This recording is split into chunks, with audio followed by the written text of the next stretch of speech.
My goal, as soon as I was introduced to my public library, was to read every single book they had about horses. And I come from a relatively small town, so I was actually able to meet that goal. And then my mother took me to the city library in Rochester, New York, and walked into that building, which was the size of a city block, and I was completely enchanted. I wasn't overwhelmed and thinking, oh no, I'll never meet my goal. I thought, oh, this is fantastic. You'll never, ever, ever get to the end of all the books there are to read. So it was a great fun.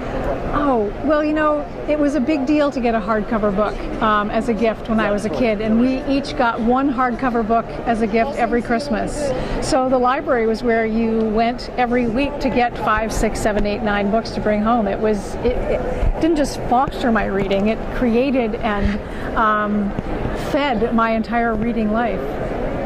And as an adult and as a playwright, I've used libraries, which are the most incredible resource, to do all of the research for most of my plays and musicals.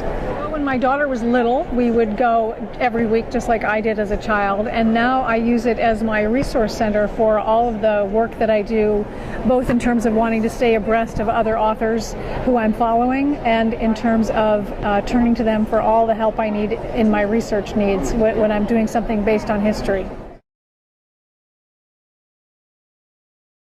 Oh God, yes I do. Oh God, I have a couple, of course. I would have to name Linda Tarr at the Gloucester Public Library and Cindy, whose last name I can't remember.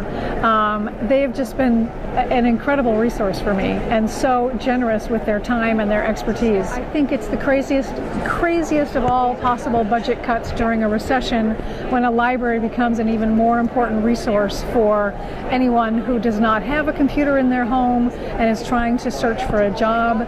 I really feel that the libraries are the center of our cultural and civic life. And this is not the time to be pulling away from those wonderful ideals.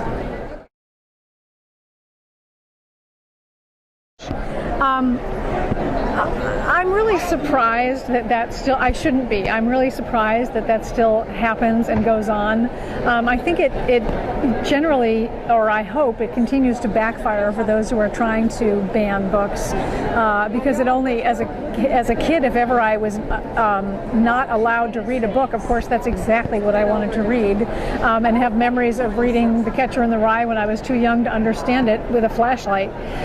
So I don't think it's a smart thing, and I think that I think we live in a free country, so I don't understand it. Alice Bliss is a coming-of-age story about a 15-year-old girl whose father is in the reserves and deploys to Iraq. And it's a classic story of a girl growing up, but at the same time it tells the story of the war from the point of view of those who are left behind and the children at home, and how they're coping with being without a very important member of their family.